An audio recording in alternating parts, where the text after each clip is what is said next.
Hey guys, it's Bella. Welcome back to my channel, and if you're new here, welcome to my channel. I hope you're all having an amazing day today. So today we're going to be talking about just a really tragic case that happened back in 2009 in New York, and it's really weird and confusing, so I'm definitely looking forward to hearing your thoughts in the comments down below. Before we do get into it, I just quickly want to thank today's sponsor Switchcraft for making this video possible. So Switchcraft is a graphic novel style mobile game which has TV-worthy writing, and it basically follows the story of modern day witches. You play as this witch Bailey, who is a freshman at Witchcraft Academy, and her best friend disappeared. So basically you have to help her get to the bottom of the mystery of what happened to her friend. It's a choose your own adventure story, and there are thousands of magical match 3 levels with Switchcraft, and the story features a diverse range of over 85 characters, and it has these beautiful detailed hand painted visuals. It's super fun and relaxing. I love to play it after I finish work to just help switch my mind off from work mode, because you know, you get really into it, you get lost in it, and you've got to make all these different decisions, so it's really fun. And you guys know I'm a fan of true crime, obviously, and I'm sure you are too if you're here watching a Mystery Monday, and the adventure is a real mystery, and it really helps to keep the mind gently active, so I like to play even when I'm just taking a break from cleaning or working or whatever, so I'm not completely switched off, and it helps me not to get in a slump after having a break. So if you guys are interested in checking it out, I definitely recommend it because it's super fun. You can download it for free, so I will leave the link for that in the description down below for you to check out, and let's go ahead and get into today's case. So today we're going to be talking about the Taconic State Parkway Crash. Basically on the 26th of July in 2009, 36-year-old Diane Schuler drove the wrong way down the Taconic State Parkway in New York, and this caused a collision that killed 8 people, including herself. The circumstances behind it are definitely very weird and confusing, and there's a lot of different theories behind it, so let's talk about it. So Diane was born on the 13th of November in 1972 in Floral Park, New York, to Warren Hance Sr. and Eileen McCow. She had 4 older brothers, and when she was 9 years old, her mum just up and left them. It was really hard on her and her family, of course, but she didn't let it weigh her down. She didn't dwell on it. She didn't talk about it. She didn't even talk about it to her husband. Her sister-in-law Jay said that she didn't speak about it, but it did make her want to be there for her own kids and never leave them. So she had 2 kids, a daughter named Erin and a son named Brian, and she was married to a man named Daniel Schuler. Daniel described her as a perfect wife, an outstanding mother. She was a hard worker, a reliable person, and she was trustworthy. Everyone who knew her said she was, you know, she wore the pants, she was in charge around the house, she set the rules, and she was very organized and well planned and just always on top of things. Her kids were well taken care of, and she just adored them. She loved being a mum, and she was a very hands-on mother too. She was on the PTA, she was always signing up for things, which all of this, her being such a good mom and organized person, it's important to the story, and it's kind of why this case is such a huge deal. So Diane and Daniel lived in West Babylon on Long Island in New York. Diane worked during the day as the director of billing and collections at Cablevision, and Daniel worked at night as a security officer for the parks department. So they really didn't get to see a lot of each other during the week, and Diane was the one who took care of the kids, the house, and everything. And so they decided to get away, go on a little camping trip where they could bond and unwind, and they took their kids, Erin, who was 2 at the time, and Brian, who was 5, and they also took their nieces. So Diane's brother, Warren Hance, they were his kids. They had 9-year-old Emma, 7-year-old Allison, and 5-year-old Katie, and they took them to the Hunter Lake Campground, which is in Parksville in New York. Diane's brother Warren and his wife Jackie let the girls go on the trip without them because they had gone the previous year, they had a great time, and Jackie, she was a great mom. She was super protective of her daughters because they were her whole world, but as I mentioned, they went the previous year, it was fine, she trusted her in-laws, especially considering, you know, Diane was so trustworthy. So Daniel took their dog and he went up to the campground early so that he could set everything up, and Diane took Erin and Brian to her brother Warren's house so that she could pick up her 3 nieces, and also so she could pick up his his minivan. It was a 2003 Ford Windstar minivan,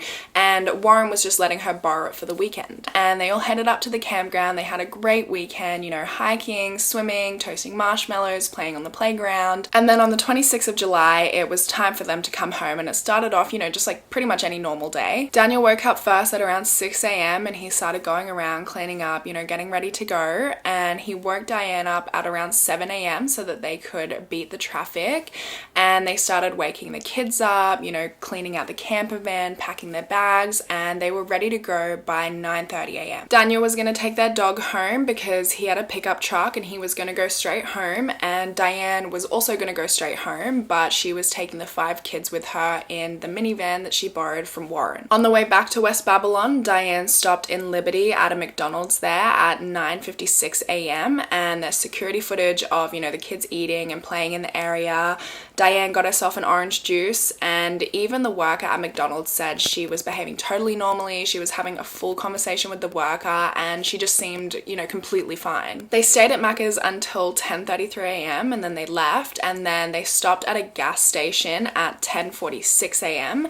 and apparently Diane was there asking if they had any pain pills, which they didn't have any. There's video footage of her there too, and again, she just seems to be acting completely normally. The staff said she was acting just regular. So she leaves the gas station at 10:58 a.m. and she heads south on Interstate 86 toward Long Island, and by this point Daniel's already home, in bed, asleep, because he's got work that night. And this is when things start to get weird. So after Diane leaves the gas station and she's driving along Interstate 86 and 87, police start getting these calls from motorists saying, look, there's someone in a red minivan who's driving really crazy, they're swerving in and out of lanes, they're tailgating people, they're beeping and flashing people really aggressively. Then at 11:37 a.m., Diane's brother Warren gets a call from Diane's phone, but it's from his daughter Emma, and she basically just says that they're running a little late. And he speaks to Diane too, who confirms what Emma said. She says there's a little traffic, we're running a little late, and that was the whole phone call. And Warren said nothing seemed amiss. Diane seemed totally fine on the phone. And then at 11:45 a.m., a witness said they saw the red minivan pulled over on the side of the road, and Diane was kind of out of the side of the car. She had her hands on her knees, she was bent over like she was vomiting. And just a few minutes later, that same witness said that they saw her again in the red minivan on the interstate driving really erratically. At 12:08 p.m., Warren's wife Jackie called Diane, and she was basically just asking how many tickets she would need for Emma's school show that was coming up soon, and they spoke for about 2 minutes. Nothing seemed amiss. Diane was fine. Everything was fine. And then just a little while after this, between 12:15 and 12:45 p.m., Diane was seen pulled over at a rest stop, and she was, you know, keeled over again like she was vomiting. And I find this really interesting that people were concerned enough to report this, but not concerned enough to go and make sure she was okay and that she was right to be driving the children. So then at 12:58 p.m., Diane calls Jackie, and the call lasts about 2.5 minutes before Diane either hangs up or the call just drops out, whatever it is. And Jackie said that Diane seemed really out of it on this phone call, and Warren just happened to walk in right as the phone call was ending, and he called Diane back, and the call lasted about 8 minutes. Nobody knows exactly what happened on this call or what was happening in the car at the time, but whatever was going on, the kids were very clearly upset and frightened for whatever reason. It's believed that Diane pulled over for this phone call, and that she and her niece Emma, who is also Warren's daughter, obviously, spoke to Warren. Emma was very clearly upset, but she kept saying, it's okay, I'm okay, but something is wrong with Aunty Diane. She can't see properly, she can't speak properly, and Emma also told her dad that she could see the signs for Sleepy Hollow and Tarrytown. Emma then put Diane on the phone, and Diane was telling him that she was feeling really disoriented, she couldn't see properly, and she was also like not making a lot of sense. She kept calling him by her husband's name. She kept saying, oh, we're just having fun, we're just playing, and he could hear the children crying in the background of the phone call. Warren told Diane to stay put and that he was going to come and get her, but then Diane abruptly hung up the phone, and Warren tried to call her back multiple times after this but never got an answer because because turns out she had actually left her phone on the side of the highway and driven away. So Warren rushed out of the house, and as he did, Jackie and some of their friends were calling 911 because at this point they believed that Diane was having some sort of medical emergency. And then just after 1:30 p.m, Diane made a right turn from Pleasantville Road onto the exit ramp for the Taconic State Parkway, and at the end of this exit ramp there were, big signs that said do not enter and one way. I'm sure you've seen them if you've ever seen an exit ramp of a highway, so it should have been super obvious that she was going the wrong way, but for whatever reason she kept going and she drove south into northbound traffic at 75 miles per hour, which is like 120 kilometers an hour, the wrong way, into other cars that are also going, like 100 kilometers an hour. Within a minute of this happening, there were 4 911 calls placed from the highway saying that there was somebody coming towards them going the wrong way on the Taconic State Parkway. She wasn't swerving in or out or anything, she was just driving pin straight at 75 miles an hour. And apparently she looked totally normal while she was doing this. Like, she had this calm, serene look on her face, she had her hands at 10 and 2, and she was just driving as if she didn't even recognize that she was on the wrong side of the road. But she kept going like this, just speeding straight down the wrong way of the highway at between 75 and 85 miles per hour for 1.7 miles until she finally got in a crash at 1:35 p.m. At the time of the crash, Diane was driving 85 miles per hour, which is almost 140 kilometers an hour, and she crashed head on into a 2004 Chevrolet Trailblazer, and the Trailblazer then hit another car, which was a 2002 Chevrolet Tracker. It was a huge crash, like it was really brutal and tragic. The cars were totally mangled, and it was actually described as Westchester County's deadliest crash in 75 years. After impact, the minivan rolled over and went down an embankment, and it landed in the grass on the median strip and actually set fire. And there were a ton of witnesses who rushed to try and pull Diane and the kids out of the car, and it didn't even seem like any of the kids had been wearing seatbelts or anything because they were all kind of piled on top of each other. 36-year-old Diane, her 2-year-old daughter Erin, and her 3 nieces, 9-year-old Emma, 7-year-old Ellison, and 5-year-old Katie, all died in the crash. One of her nieces didn't die immediately. She was taken to the hospital and actually died later that day. 5-year-old Brian actually wasn't found straight away because he was found trapped under the bodies of the other 4 children. He was immediately rushed to the hospital and he did end up surviving, but he suffered 2 broken legs, a broken arm, severe head trauma, and he also developed ocular motor nerve palsy, which affects the movements of his right eye, and he had to stay in the hospital for a few months until October, and Daniel also put an eye patch over his eye to try and help strengthen it. So it was really, really lucky that he survived. In the Trailblazer that Diane drove headfirst into, 3 men died. 81-year-old Michael Bastardi, his 49-year-old son Guy Bastardi, and their 74-year-old friend Daniel Longo. The 3 of them were on their way to a family member's house for a pasta dinner, but unfortunately they never made it. Luckily though, the 2 people in the Chevy Tracker survived with only minor injuries. Obviously the families of everyone involved were just devastated. It was a really, really tragic accident and so many lives were lost so quickly. The memorial for Diane and the 4 children was held on the 30th of July, and so many people attended. Warren spoke super highly of his sister and said she was an amazing mum, an incredible aunt, and a wonderful wife, and a great sister, and everyone there just spoke really highly of her. But a lot of people in the public and the media were speculating that Diane might have been drunk or on drugs or something, because who just randomly speeds 80 miles an hour down the wrong way of a highway?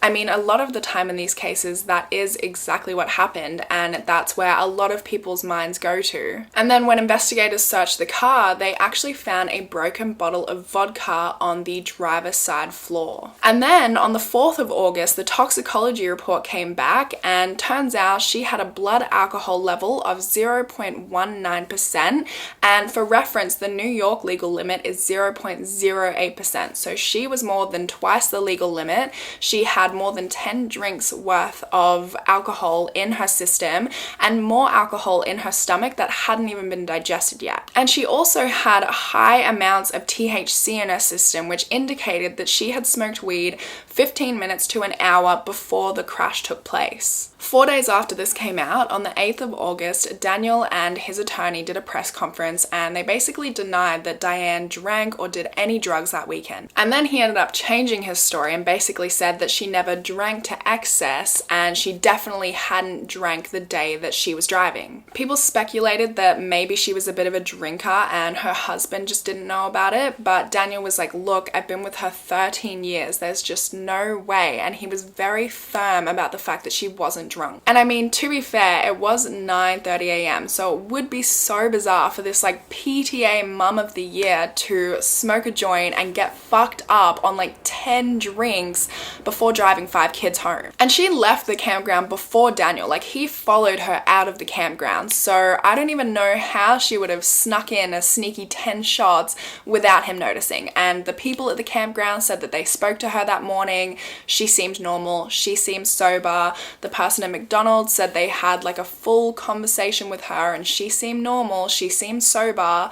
And same with the gas station workers. I mean, unless she did it like at the gas station or while driving or something, it just like there wasn't any time for her to have done it without someone noticing. But Daniel was convinced there was another explanation and he was getting really upset because he didn't like that the media and the public were kind of portraying her to be maybe an alcoholic, maybe not such a great mum, and he really just didn't want her name to be tarnished. He did interviews on Larry King and Oprah, and when Larry King asked him about the broken vodka bottle, he was like, oh, you know, we normally keep some vodka in the camper so that when we go camping we can sit by the fire and just have a drink or two. But he was surprised about the fact that it was just out there on the floor of the minivan. But he was sure, like he was absolutely certain and so set that she was not drunk and she wouldn't have drank before driving the kids. Both Daniel and his lawyer suggested that Diane may have had a stroke or diabetes, or that a stroke caused her to think that the bottle of vodka was actually water and that's why she drank it. I mean, that's just crazy to me, that level of denial. I completely understand not wanting to believe something like that about your wife, but why would she take a bag out of the camper, take the vodka out of the bag, and specifically put it by itself on the floor of her minivan if she didn't plan on drinking it? They also suggested that Diane could have had some sort of mouth abscess or tooth abscess that turned into a brain infection. As we know, Diane did go to the gas station looking for painkillers, but they didn't have any, and it was speculated that maybe these painkillers were for some sort of toothache. One of Diane's best friends actually said that she would always rub this one spot on like her cheek or her jaw, and she did this especially in the week leading up to the crash. And Diane also hated having dental work done. Like she was afraid of the dentist and having dental work done, and she had gone to the dentist a couple of times in the years leading up to her death.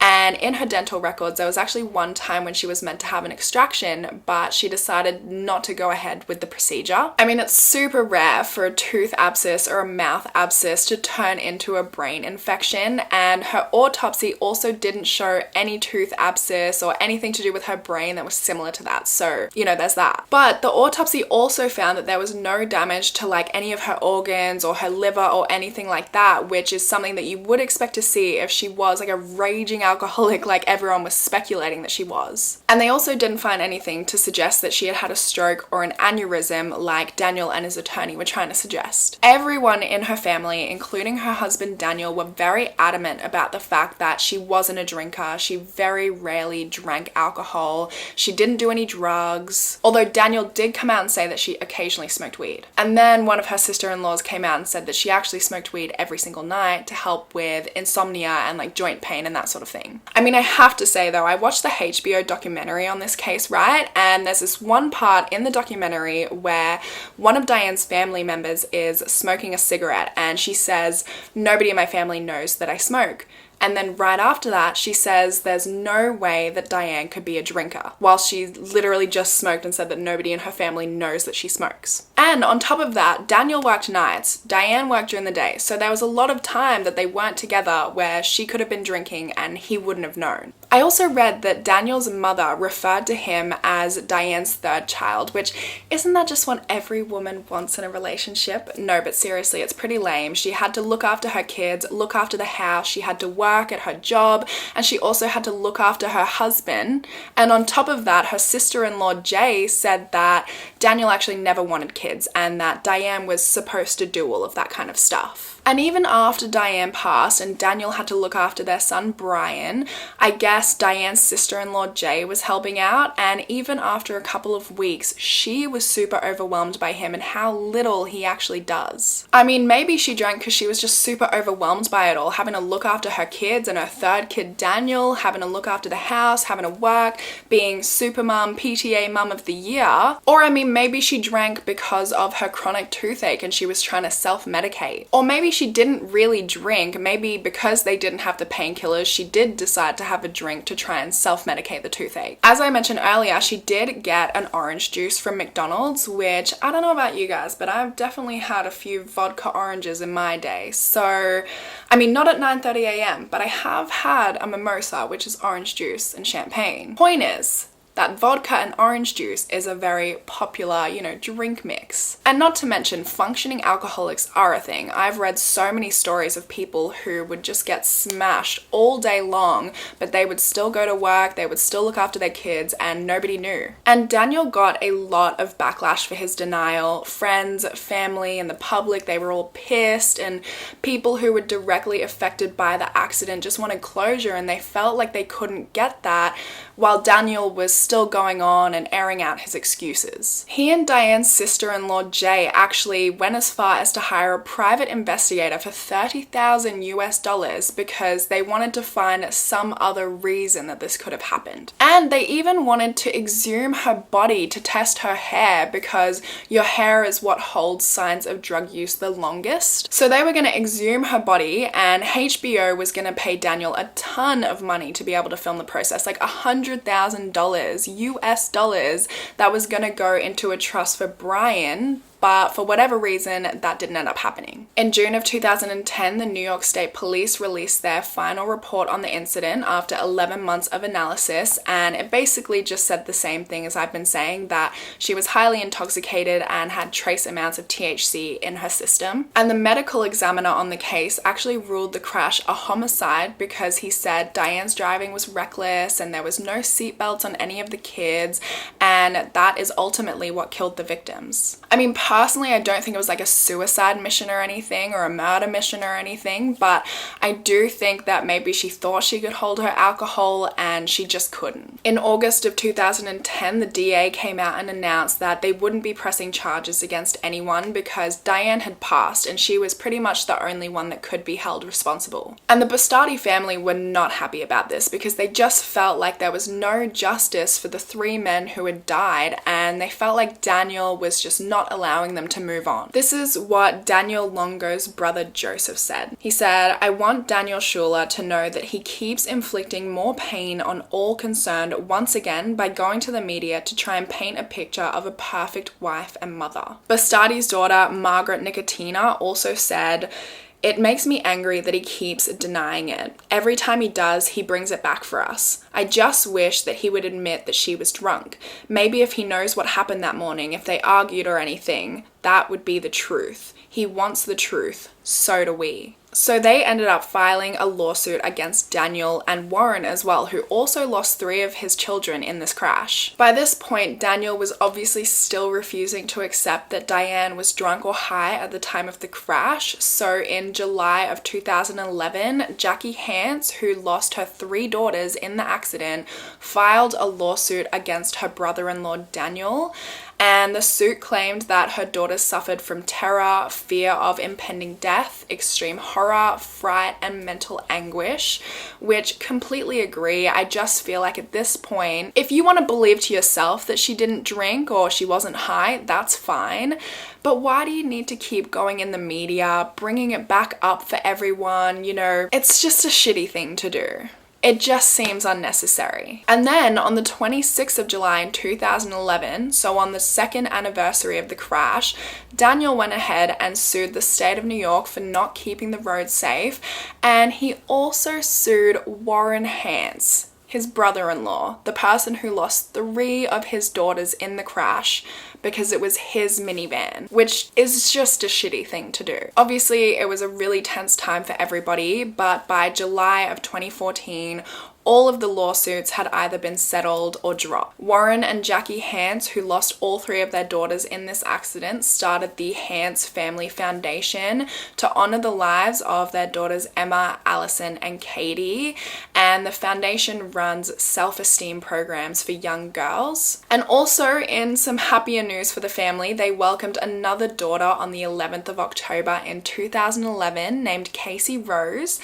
And Warren said, "It gives you meaning again. When you lose everything and then you get something to hold on to, there's really no way to be able to describe it." So that is everything. I would love to hear your thoughts on the case. What do you guys think? I mean, personally, I think it's as simple as Diane was drunk and high, and for whatever reason, her husband just does not want to believe it. There are obviously the other theories, like she had a toothache that created a brain injury, she had a stroke or an aneurysm, and there's also been some speculation that she might have had Brewery syndrome, which personally I already knew about because of Grey's Anatomy. Actually, as I was researching this case, that popped into my head before I even knew it was a theory. Basically, people with Brewery syndrome, their bodies turn carbs into alcohol, so people that have this syndrome register abnormally high blood alcohol levels even when they don't drink. So maybe she had some carbs at Macca's and it made her feel drunk, I don't know. I don't think that's likely though, for like a bunch of reasons, but 2 of which are, 1, surely it would have happened before if she had that syndrome, and 2, she had a bottle of vodka in her car. So yeah, I definitely think she drank. I just think the real question is why? Did she and her husband Daniel get into some sort of fight that morning or the night before and she was just drinking to take the edge off? Was she trying to self-medicate her toothache? Was it a murder-suicide? Did she hate her husband and her brother? I mean, I did see a little bit of speculation about that online. I can see her hating her husband, but I don't see why that would transfer over to her brother. Was she simply just a functioning alcoholic? I mean, maybe she had enough of being this super mom, PTA mom who had to look after the house, look after her kids, look after her husband, work a full-time job. I don't know though, because there was no damage to her organs or her liver, which you would normally see with an alcoholic, at least a little damage to the liver. Maybe it was just a new thing that she had started recently, I don't know. But like I said, I would love to hear your thoughts in the comments down below. I'm so interested to see what you guys think. But that's all from me today. I hope you guys have a wonderful rest of your day, and hopefully I will see you in my next video. Bye guys!